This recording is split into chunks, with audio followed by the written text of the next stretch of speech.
नमस्कार, अमर छत्तीसगढ़ देख रहे हैं आप। अहम खबर के साथ बुलेटिन की शुरुआत। प्रधानमंत्री नरेंद्र मोदी के रायपुर दौरे की तैयारियां अंतिम चरण में हैं। बीजेपी प्रदेश प्रभारी ओम माथुर के साथ पूर्व सीएम रमन सिंह, प्रदेश अध्यक्ष अरुण साव समेत पार्टी के बड़े नेताओं ने साइंस कॉलेज मैदान में तैयारियों का जायजा लिया। बीजेपी ने दावा किया कि प्रधानमंत्री की रायपुर में होने वाली सभा ऐतिहासिक होगी और इसमें प्रदेश भर से लोग शामिल होंगे।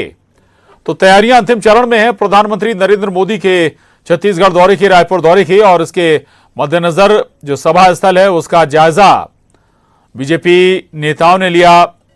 दरअसल प्रदेश अध्यक्ष अरुण साव समेत पार्टी के बड़े नेताओं ने साइंस कॉलेज मैदान में तैयारियों का जायजा लिया।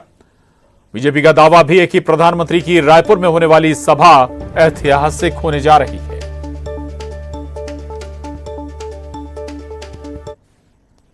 कल छत्तीसगढ़ के दौरे पर हैं और 2018 के बाद ये उनका पहला छत्तीसगढ़ दौरा है, जिसको लेकर बीजेपी के कार्यकर्ताओं में जो है खासा उत्साह देखने को मिल रहा है। और इसके साथ ही बीजेपी के कार्यकर्ता बड़े उत्साह के साथ तैयारी में जो है वो जुट गए हैं। इस वक्त हम मौजूद हैं राजधानी रायपुर के साइंस कॉलेज मैदान में, जहां पर प्रधानमंत्री नरेंद्र मोदी आम सभा को संबोधित करेंगे। तस्वीरें हम आपसे साझा करना चाहेंगे। आप देख सकते हैं कि प्रधानमंत्री नरेंद्र मोदी के दौरे को लेकर तैयारियां जो है पूरी हो गई है। बड़ी संख्या में सुरक्षा व्यवस्था के लिए जवान जो है यहाँ पर तैनात किए जा रहे हैं। वहीं दूसरी ओर बीजेपी ये दावा कर रही है कि प्रधानमंत्री नरेंद्र मोदी के आम सभा को 1.5 लाख से ज्यादा लोग जो हैं वो सुनेंगे।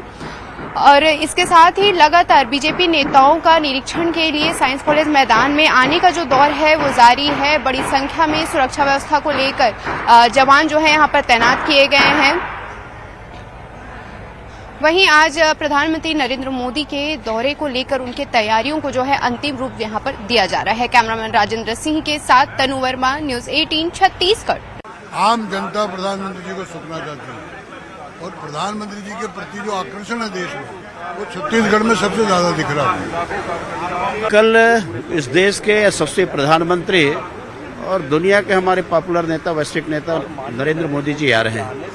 पूरे 90 विधानसभा से लोग यहाँ पर आएंगे और आकर के इस विजय संकल्प रैली में भाग लेंगे।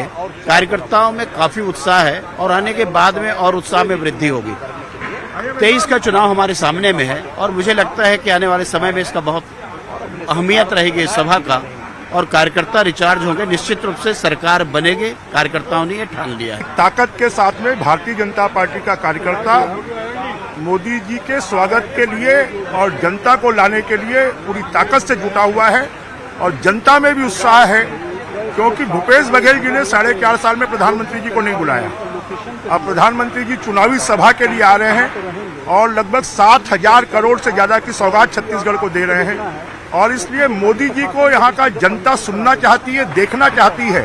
और हम सबका सौभाग्य है कि मोदी जी छत्तीसगढ़ की राजधानी रायपुर से आगाज कर रहे हैं और ये आगाज परिणाम में परिवर्तित होगा। और 2023 में भारतीय जनता पार्टी की सरकार बनेगी और 2024 में मोदी जी फिर से प्रधानमंत्री बनेंगे।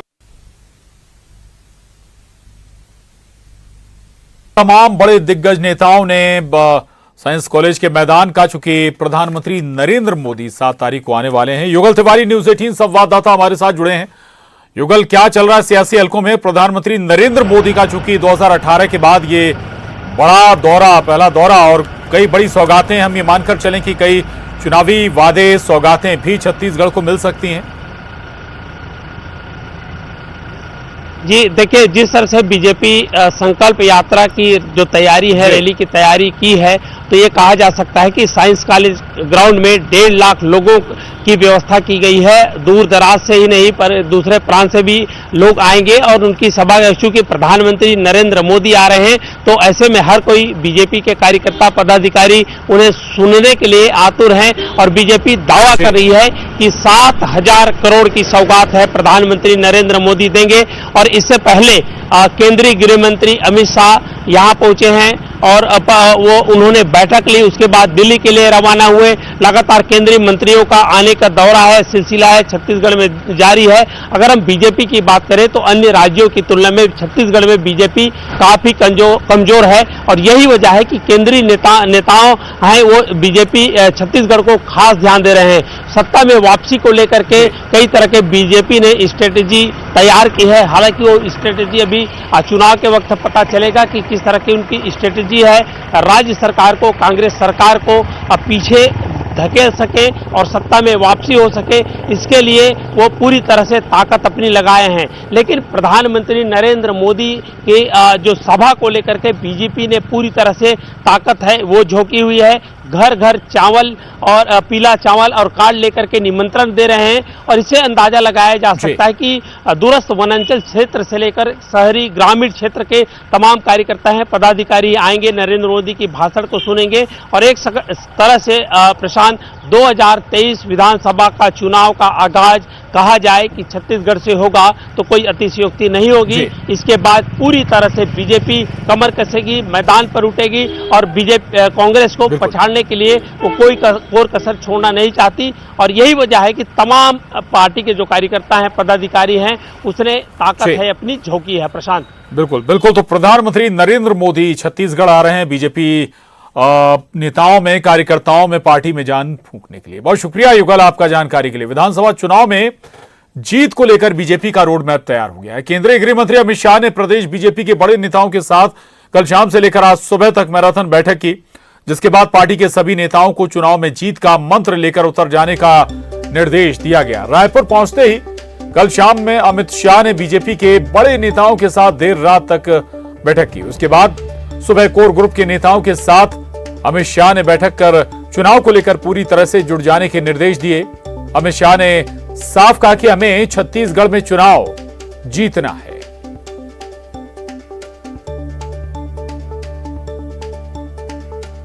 चुनाव आने तक हर क्षेत्र की चुनाव प्रबंधन को लेकर के, चुनाव जीतने को लेकर के हर विषय की तैयारी के नाते ये बैठक थी। शुद्ध रूप से पार्टी के संगठन की बैठक थी और इसीलिए केंद्रीय गृह मंत्री और हमारे पूर्व राष्ट्रीय अध्यक्ष जी इसी के निमित्त आए थे और हम सब लोगों को एक रोड मैप बनाने के लिए कहते थे। रोड मैप बनना शुरू हुआ। चुनाव जीतने के दिशा निर्देश मैंने कहा कि विस्तार से चर्चा हुई है, लंबी बैठकें हुई है, रात में भी बैठक हुई, सवेरे भी बैठक हुई। बैठक का सारा असल ये है कि हम सब लोग पूरी ताकत से लगेंगे और छत्तीसगढ़ में सरकार बनाने का काम करेंगे। भारतीय जनता पार्टी की बैठक लेने के लिए, प्रमुख लोगों की बैठक लेने के लिए यहां पर आए थे और उनके आने से एक नए उत्साह का संचार हम सभी लोगों में हुआ है। चुनाव के प्रबंधन को लेकर के, हम चुनाव कैसे लड़ें, किन मुद्दों को लेकर के जाएं और उसका एक पूरा रोडमैप चुनाव प्रबंधन को लेकर के कल बहुत विस्तार से चर्चा हुई। सबके सुझाव भी लिए गए कि छत्तीसगढ़ में जो भ्रष्टाचारी सरकार है उसकी अब विदाई हमको तय करना है और सब लोगों ने इस बात का संकल्प लिया कि भारतीय जनता पार्टी की सरकार इस विधानसभा के चुनाव में स्पष्ट बहुमत के साथ में हमको। और रायपुर से बड़ी खबर है, भूपेश बघेल कैबिनेट की बैठक जारी है। सीएम हाउस में कैबिनेट की बैठक चल रही है। कैबिनेट की बैठक में कई अहम मुद्दों पर बताया जा रहा है कि चर्चा हो रही है। कई अहम प्रस्तावों पर मोहर भी लग सकती है। मॉनसून सत्र को लेकर रणनीति बनेगी। तो ये बड़ी खबर और अहम खबर, भूपेश बघेल कैबिनेट की बैठक जारी है। मुख्यमंत्री आवास में ये कैबिनेट की बैठक हो रही है और कई अहम मुद्दों पर न केवल चर्चा हो रही है बल्कि माना जा रहा है कि कई अहम प्रस्तावों पर मोहर भी लग सकती है।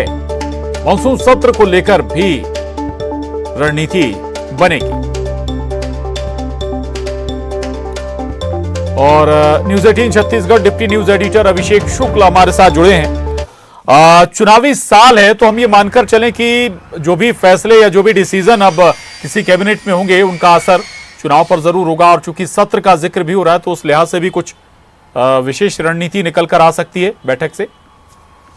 बिल्कुल, बहुत अहम ये कैबिनेट की बैठक है क्योंकि चुनावी रंग में छत्तीसगढ़ रंग चुका है और इस बैठक में, उस बैठक के तुरंत बाद मानसून सत्र है जो कि सरकार के कार्यकाल का आखिरी सत्र होगा, तो उसकी तैयारियां तो हैं ही।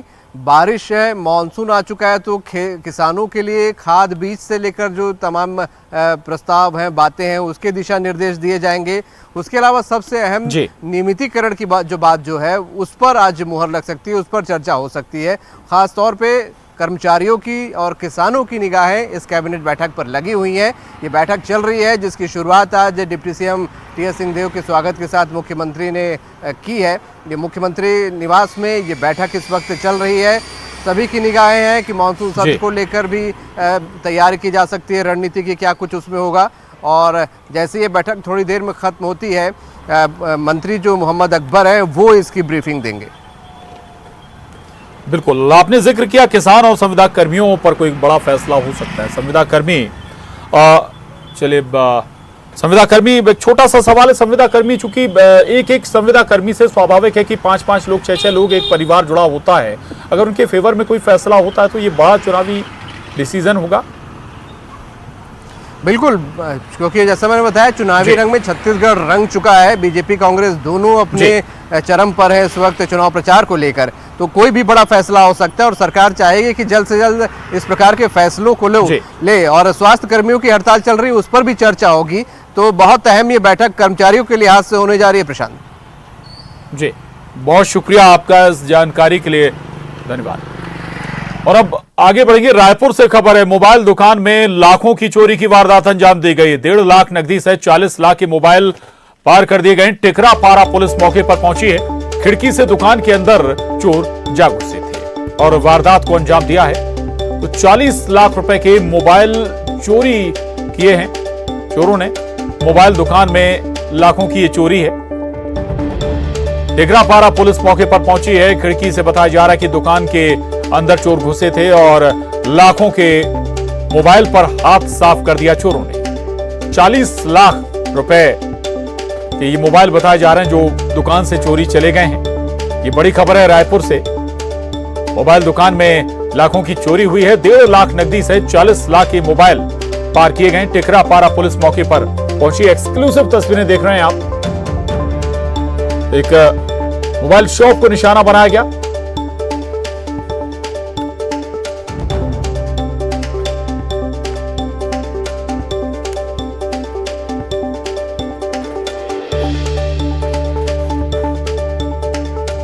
मेरे दोस्त की दुकान है महालक्ष्मी टेलीकॉम, पचपेड़ी नाका चौक के पास है। रात के वक्त अज्ञात लोगों ने चोरी कर लिया। कितने का गया है, क्या बातचीत हुई है? सर दोस्त से बातचीत हुई है, अभी तो बहुत दुखी है। फिर भी उसने बताया कि करीब 40 लाख रुपए का स्टॉक था। नकदी भी ले गए? नकदी का भी ले गए। मोबाइल सब पूरा ले गए? पूरा। एक चोरी की सूचना आई है। पचपेड़ी नाका महालक्ष्मी टेलीकॉम के संचालक ने बताया है, जहाँ पर हमारी टीम गई हुई है और चोरी की वारदात हुई है। हमारी टीम अभी वहां पर घटनास्थल पर मौजूद है। सारा जांच होने के बाद हम बाकी विषय में आपको अवगत कराएंगे। कितना मोबाइल था, मतलब कैसे गए थे चोर? अभी संख्या हमको भी क्लियर नहीं हो पाया है, उसी के लिए टीम गई हुई है। दुकान संचालक को भी थाना तलब करने कहा गया है। आने के बाद सारी जानकारी दी जाएगी। तो रोशनदान से गया था, ऐसे कुछ पता? हाँ, ऊपर छत का फॉल सीलिंग काट के चोरी करना बताया जा रहा है।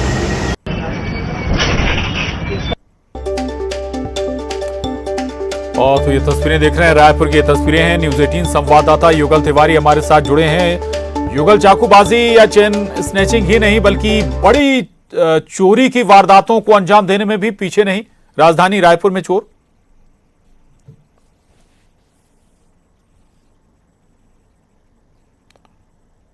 युगल, आवाज पहुंच रही है आप तक? ने अंजाम दिया है जो रोशनदान था। जी प्रशांत, देखिए लगभग 40 लाख रुपए की चोरी की घटना को चोरों ने अंजाम दिया है। और जिस तरह से जो चोर है रोशनदान के रास्ते से अंदर घुसे, फॉल सीलिंग लगा था उसे काटा और फिर एक एक करके लगभग 150 से अधिक जो मोबाइल वहां पर था, 40 लाख रुपए के मोबाइल वहां पर थे, जैसे दुकानदार हैं और उसके जो दोस्त हैं, मित्र हैं, वो बता रहे थे। और 1.5 लाख रुपए नकदी रकम थी, उसे चोरों ने चोरी करके ले गए हैं और बड़े ही शातिर तरीके से चोरी की घटना को अंजाम दिया है। टिकरा पारा पुलिस मौके पर पहुंची हुई है और पूरे मामले की जांच कर रही है। आसपास के सीसीटीवी फुटेज हैं वो भी खंगाले जा रहे हैं। चोर गिरोह यही का है या बाहरी है उसकी पड़ताल पुलिस है फिलहाल कर रही है। लेकिन जिस तरह से चोरी की घटना को अंजाम दिया गया है बिल्कुल कहा जा सकता है कि शातिर चोर हैं और यही वजह है कि ग्रिल को तोड़ करके रोशनदान के रास्ते से दुकान के अंदर घुसे हैं। तो पुलिस फिलहाल मामले की जांच कर रही है, लेकिन 40 लाख रुपए के जो मोबाइल है नकदी है उसकी चोरी की गई है। जी प्रशांत। बिल्कुल शुक्रिया युगल, पूरी जानकारी के लिए धन्यवाद आपका। और अब बीजापुर से बड़ी खबर है, कृषि विस्तार अधिकारी पर गोली चली है। अज्ञात हमलावरों ने गोली चलाई है, बाल बाल बचे हैं कृषि विस्तार अधिकारी। भोपालपट्टनम पुलिस मामले की जांच कर रही है, कौन ये लोग हैं, कौन अपराधी हैं जिन लोगों ने या कौन आरोपी हैं जिनने गोली चलाई है कृषि विस्तार अधिकारी पर।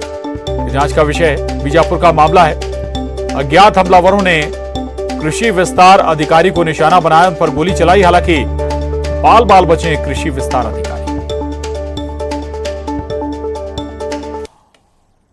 जगदलपुर से बड़ी खबर, दरवा बीईओ राजेश उपाध्याय के घर एसीबी का छापा, आय से अधिक संपत्ति मामले में छापेमारी। राजेश उपाध्याय के घर सुबह सुबह पहुंची टीम, दस्तावेजों को एसीबी की टीम खंगाल रही है।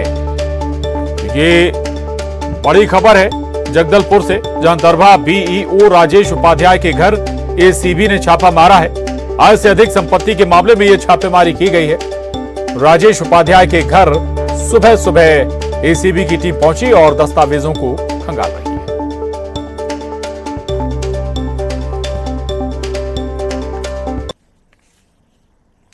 कोरबा से बड़ी खबर है, रिसदी चौक से बालको चौक तक भीषण जाम लगा हुआ है। 3 किलोमीटर तक लगी गाड़ियों की लंबी लाइन, भीषण जाम से लोगों को खासी परेशानी झेलनी पड़ रही है। जाम को लेकर लोगों में भारी गुस्सा भी है। ये तस्वीरें कोरबा से सामने आई हैं, जहां रिसदी चौक से बालको चौक तक जबरदस्त जाम लगा हुआ है। करीब 3 किलोमीटर तक गाड़ियां कतार में लगी हुई हैं और भीषण जाम से लोगों को खासी परेशानियों का सामना झेलना पड़ रहा है। इतना ही नहीं, जाम को लेकर लोगों में भारी नाराजगी भी है। और अब रुक करेंगे सिटी टॉप 20 का। विधानसभा